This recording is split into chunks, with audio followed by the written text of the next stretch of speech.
Hey everyone. Hello. G'day. Hey everyone. Salut. Hi, I know that it seems pretty uncertain right now. and that you may feel trapped. That you may be feeling trapped. But we just wanted you to know. But we just wanted you to know. But we just wanted to let you know That we are That we're your Twitter family. That we are your Twitter family. That we're your Twitter family. And we are here to lend an ear. and we're here to lend an ear. Or a laugh. This is a video I was asked to be a part of when COVID-19 was starting its rampant path across the world. Tara Reid, otherwise known as Tara Australis on Twitter, invited me to help remind people that we're all in this together and that we need to keep looking up to the stars. You're not alone. You're not alone. You are not alone. You are not alone. Reach out. Reach out. Reach out. Reach out. And don't forget, don't forget to And don't forget, And don't forget And don't forget to look up. look up look up. And don't forget to look up at the stars. At the stars. at the stars. At the stars. Vers les étoiles. And we can do this. All of us. all of us. All of us. All of us. All of us. Together. Together. Together. Together. together. Together. After this video was released, I was contacted by Vienna Tran, who wanted to get some advice on speaking. But I had other ideas.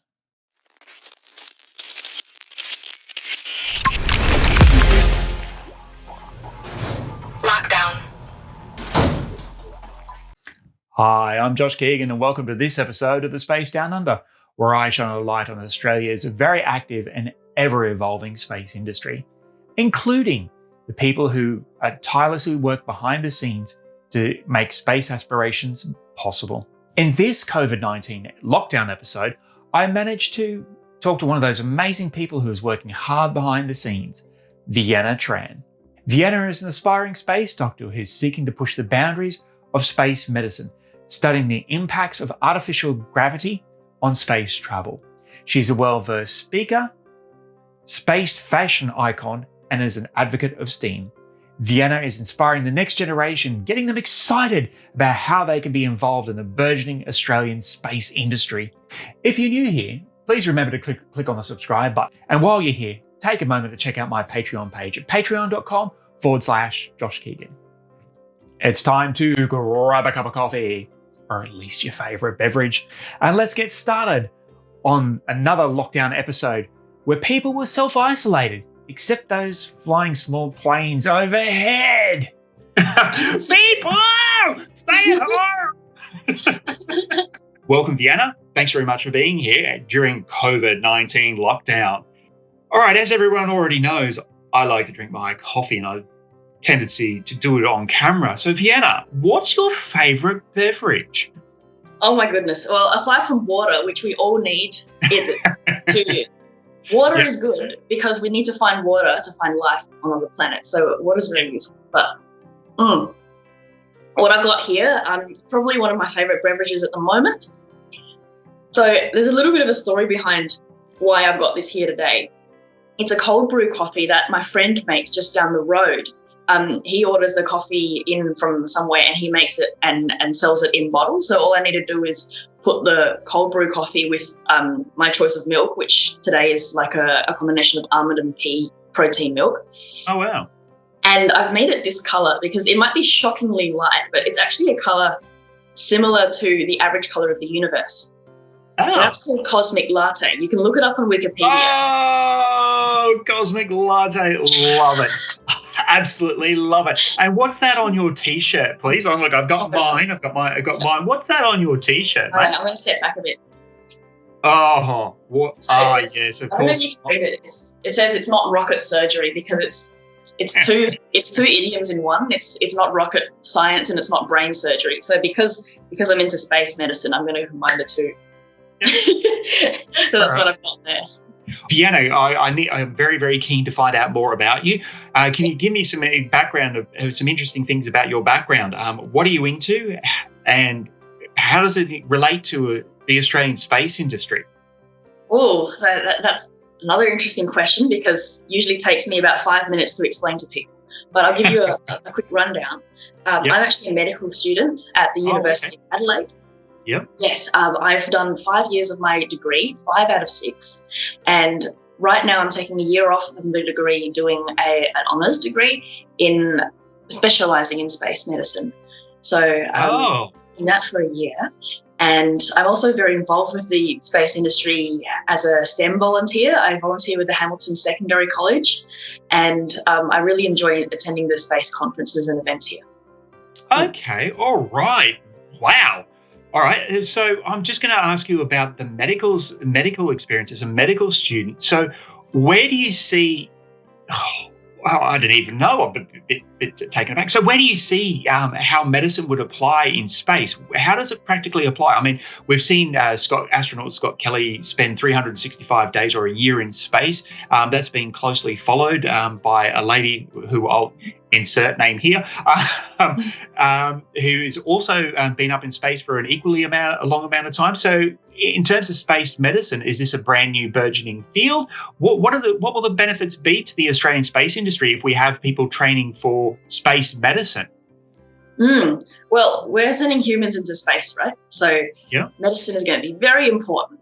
Space is not just about science and engineering and how to build your rocket and how to make it go, but it's also about how to keep humans safe there, because I think it's one of the biggest challenges that we have coming up in this Space 2.0 age. And, well, specific to Australia, I think Australia is actually very strong in the biomedicine and the biomedical sciences. We have CSIRO, which is very sort of strong in the human life sciences. And we have some very prominent figures here in Australia which are working really hard to try and put Australia on the map when it comes to not only space, but space medicine. All right. Can you possibly shed some more light on what you do in terms of STEM and what you managed to bring to the STEM field that you mentioned earlier? Well, I was really passionate about the STEM subjects when I was going through high school. It just really, really clicked with me. And when I graduated, medicine didn't really sort of continue to feed that thirst for maths and for physics, which were my favourite subjects. And so I've been personally tutoring maths and science subjects as well as English since I graduated from high school. But also I decided to take my space and STEM interests further.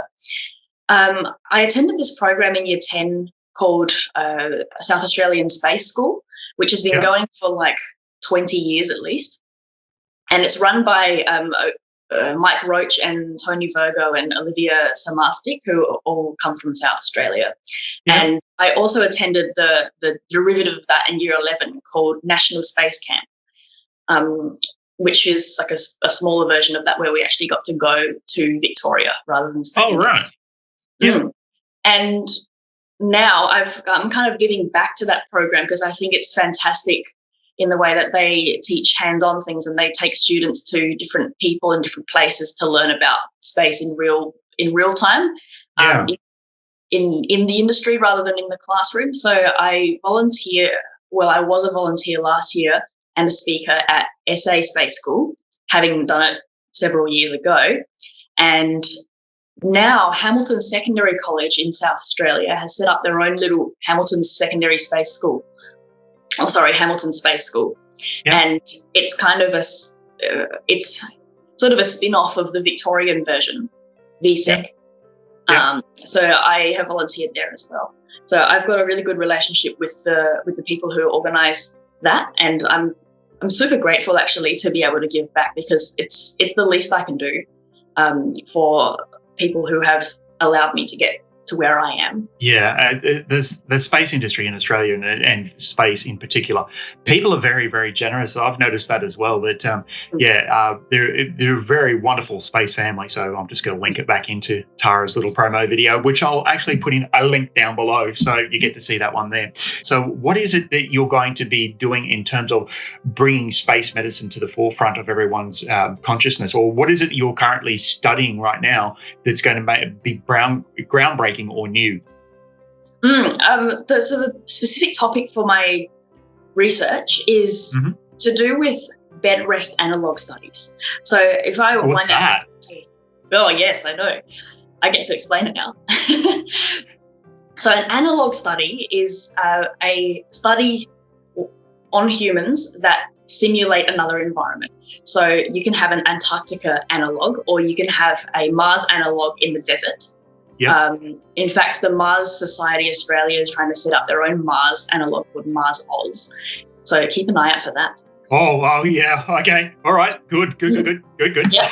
And so for the Mars Oz, they're setting up a habitat in the middle of the desert because it has similar conditions to Mars. So with a bed rest analog, they've recruited 24 healthy volunteers to lie in bed for 60 days or 2 months, because lying in bed happens to simulate something similar to what space does to your body. So did you have a flood of people who just want to lie in bed for 2 months? That sounds like the ideal dream job or research study. The study actually finished at the end of last year, so I didn't get to do the recruiting process, but I get to do the data analysis, which is perfect because my honours degree is only a year, so I'm just happy to be able to do that section of it. But I think they got paid something like $18,000 to do this study. Oh, don't lay around and do nothing. Wow. I know, it's brilliant, except for the fact that if you link it back to COVID-19 and quarantine, you're not only confined to a house or a building, you're confined to the bed. So you'd probably get bored in a few days. That's what I would feel. Yeah, you make a good point. I mean, look, as wonderful as it sounds, and getting paid to lay around and do nothing, you got to stay exactly where you are and not move for the purposes of the study. Right. Oh, wow. So 8 of those people were controls, so they didn't get any sort of treatment during the study. 8 of them got artificial gravity treatment. So artificial gravity sounds really cool and sci-fi, but actually it can be simulated quite easily by putting the patient or the subject in a centrifuge, a human-sized one, and getting spun around at such a speed that it replicates Earth gravity. And they did that for 30 minutes a day. And then the third group of 8 did the same thing, but for 6 bouts of 5 minutes a day. And so what they're trying to see is how the gluteal muscles, for my part, just with the specific muscle groups, how that changed during the 60 days, as well as whether artificial gravity actually helps slow that process down, so that we can apply that to both astronauts going to Mars and perhaps patients on Earth who are bedridden, which we have a lot of. Yeah, okay. So this actually has benefits for not only for space travel, but also for here on Earth as well. So it's actually there's dual purpose to that. That sounds fancy. That's what space is all about. Yeah, exactly. I mean, and that's the thing. That's the thing that people don't actually realize. Some people don't actually realize that, even though it seems like we've just got an orbital space station, which is essentially an orbital laboratory, it's not doing very much. All the applications or research that's up there actually has real life implications right here on Earth. So that's fascinating. That's amazing. The subjects are not only collecting data for us, but there's other research groups all around the world which are collecting data from these patients. So whether it might be psychological based, or the cardiovascular system, or other parts of the musculoskeletal system, which we're doing, lots of different research groups are using this group of subjects to do their research. Oh, wow. So this has worldwide implications as well. That's amazing. And you're working on it. Wow. That's incredible. So how much longer do you have left in terms of your honours to go? I mean, we're April now, just as for anyone who's watching, because this will be edited together later. So how much longer do you have? Just to the end of this year, or how far along are you? Just November. Just till November. Okay. So, what else is involved with this particular study? Okay, so how do we actually compare the gluteal muscles before and after the study? Well, we do this thing called an MRI scan, and some of our listeners might have experienced it or know somebody who's experienced an MRI scan. It's a big machine, kind of like a big tube that you gets wheeled into, and it takes about an hour to do a small section of the body. But these people have done an MRI scan for the full body before and after the study. And that's to actually see the muscle volume and the composition of the muscles before and after. Because what we're expecting is that the muscle volume will shrink during the study as they're lying in bed. They don't need to use their weight-bearing muscles anymore. So when you don't use it, you lose it, right?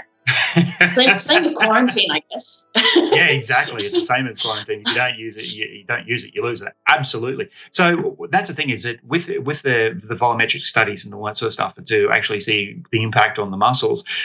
So how do you believe this would impact? What are your thoughts in regard to this? What sorts of things would happen as a result of this study finding out and discovering and uncovering? We're really concerned about two things for astronauts. I actually asked this on Twitter. I love Twitter because it's such a great hive mind, and if I put something out there, I'm going to get response from all of my SpaceFam on Twitter. Yeah, you will. Yeah, I will. So I put out a question about what people think are the greatest challenges in space medicine for long-duration space flight, not just people flying around the ISS, but Moon, Mars, and beyond. And Andrea Boyd actually got back to me. And Andrea Boyd is from South Australia, and she's actually an alumnus of South Australian Space School, so she's very special to us. But she works at ESA at Mission Control right now. And I was just really humbled that she responded to me. And she said, there are two things that we're worried about that we don't have any answers for. And that's musculoskeletal deterioration and radiation. Yes, so exactly. I'm working on number one.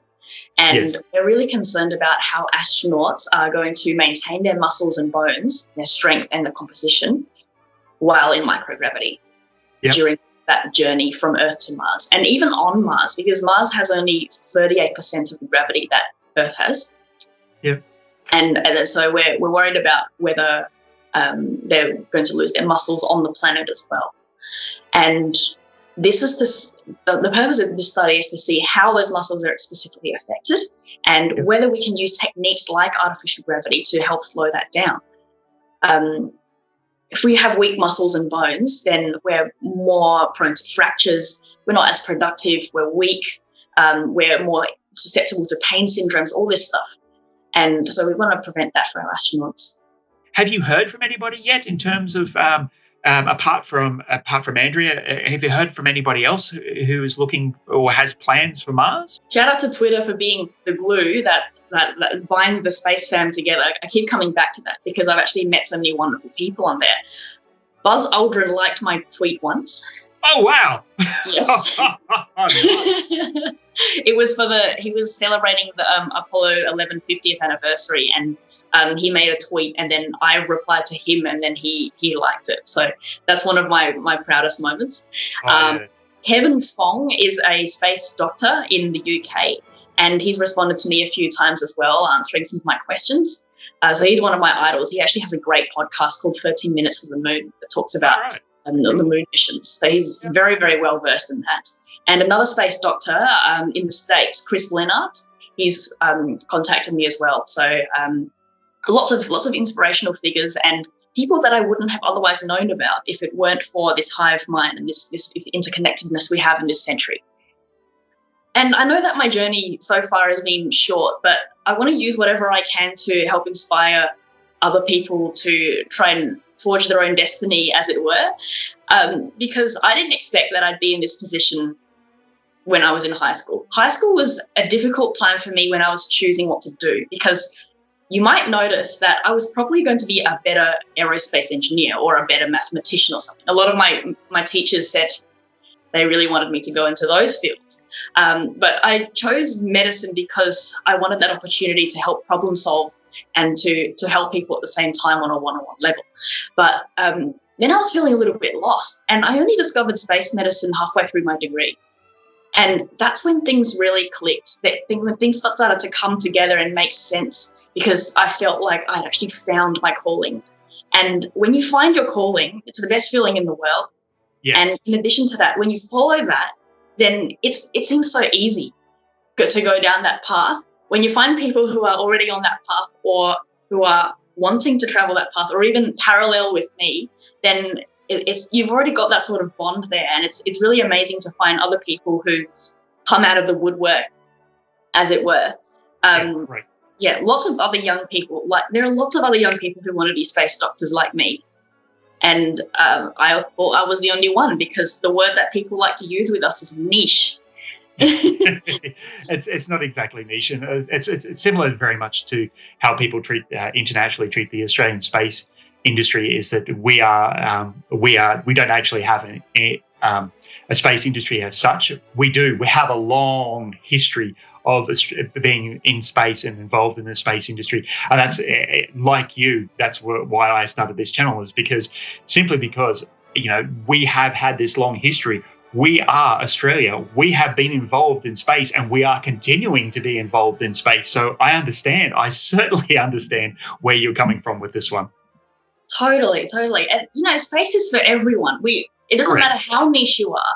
It doesn't matter if I'm studying the butt muscles. Sorry, the butt muscles. Go with butt muscles. We'll go with butt muscles. Yeah, it's so specific. And there are other people studying very specific things. But we need that knowledge. It's just another piece of the jigsaw puzzle, and that jigsaw puzzle could be a million pieces, but we still need to fill it to complete it. All right, Vienna, can you tell me what's behind you there? What is that? I love backgrounds, and I love yours too. Thank you. It's great, love it. But these posters over here are actually open source art posters from NASA. And those ones, yes, I love those ones, yes. They're so beautiful, and I keep them up there because it reminds me that space is not just for the STEM nerds, so the science and the tech nerds, but it's also for the artists and the musicians and the painters and the dancers. And I know a few people who are in the STEM arts field, as it were, but these posters are they're imaginative, they're colourful, and when you look at them, sometimes they're an even better representation of space than perhaps the equations and the diagrams that you might see in a textbook. So as I said before, space is for everyone. Well, thank you very much for your time today there, Vienna. It's been wonderful talking to you. It's been an absolute eye-opening experience hearing about exactly what you're working on. So thanks very much for joining me. If you like this interview with Vienna, please let me know in the comments below. I've placed all of Vienna's details below as well, including links to her Twitter page and her new web page, where you can find out all about her excellent taste in space fashion. I've also placed in a link so you can find out everything you need to know about cosmic lattes. If there's anything you'd like to see under joshkeegan.com, please let me know in the comments below, down there somewhere. If you work in the Australian space industry, I'd love to chat with you. Please reach out and get in touch. I have more videos coming up around aerospace, drones, technology, and coffee. If you like the content, please check out my Patreon page at patreon.com/Josh Keegan. The support of my Patrons allows me to delve more deeply into the space industry and Australia's involvement as a nation. Thanks very much for watching, and remember, stay caffeinated.